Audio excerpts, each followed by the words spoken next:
Kita nyo naman tong park na to guys. Oh, kita nyo naman kung gaano kalawak. Bibira yung nag-exercise ngayon dito. Medyo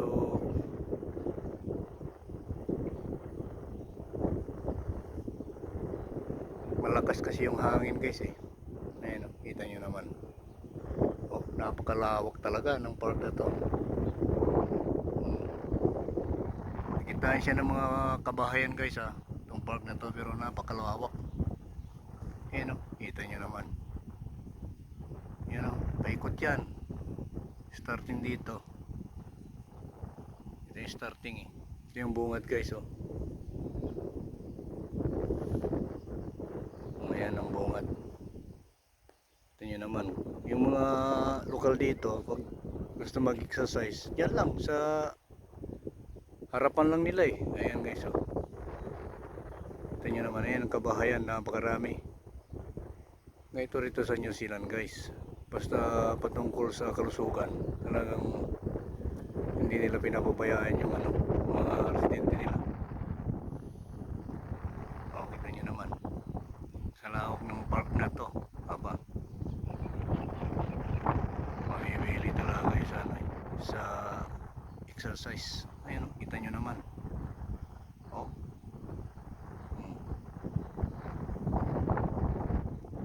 Kalawak.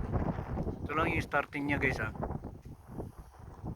dito lang sa starting point nito. Umikot tayo ron sa kabila. Yan yung starting yan. Ito. Tapos ayun, hanggang doon. Oval to guys eh. Kaya ang gusto talagang magpapawis dito, 2 oras, 3 ayos na. Ayun o, hanggang doon yan sa may gilid ng kabayan na yan guys. Ayun o, may kalsada rin dyan dito, simentado yung lalakaran mo guys. Hindi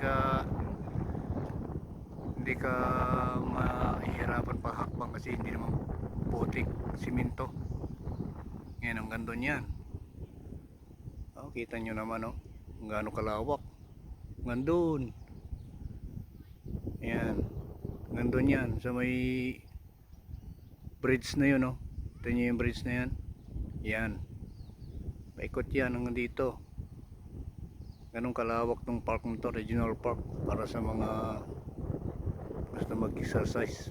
Kasi dito rin ginaganap yung yung mga pambansang laro nila, tawagin ni rugby. Ayan guys, dito sa bansang New Zealand. Makikita natin yung mga kabahayan dyan na nakapalibot dito sa park. Malaking park dito guys. Ayan, pero halos ganito lahat ng mga park dito na pinupuntahan ng mga tao. Kasi siyempre may pamilya, kaya prioridad nila rito. Kita nyo naman apakaluwag. Ayan oval siya, pabilog. Doon sa may bridge na yun, mayroon pang mga basketball court dyan. Yung mga mahilig naman sa basketball meron dyan. Saka meron din dito kabilaan, ito sa may bungad. Doon sa may bungad na yun, tabi-tabi kalsada meron dyan guys. Kita nyo naman kaluwag. Solve na solve dito ang exercise guys. Wala pa yung mga naglalaro dito eh. Mukhang napagod na yata kahapon. Makita dito nag-exercise, naglalaro ng pambansang laro nila eh, dito sa bansang New Zealand. Ayan ayun, sumikat si haring araw guys, kaya ang ganda panahon. Kita nyo naman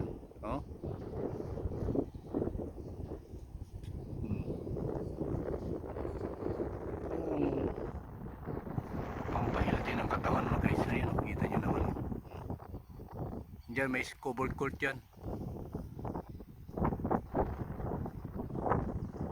Open lang siya guys kaya may mga gusto maglaro meron din doon, may bungad na yan. sakyan dyan.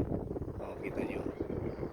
Tapos doon sa may bandang dulo pa, mayroon pa doon. Sa may dulo nito. Sibungad to eh. Ayan doon. Meron din dyan. Kaluwag. Tangkap pa. Diba guys? Pampalakas talaga. Pangmalakasan. So thank you. Don't forget to subscribe my channel to guys. Para sa tuloy-tuloy natin pagkuha ng mga videos natin. Thank you. And have a good one.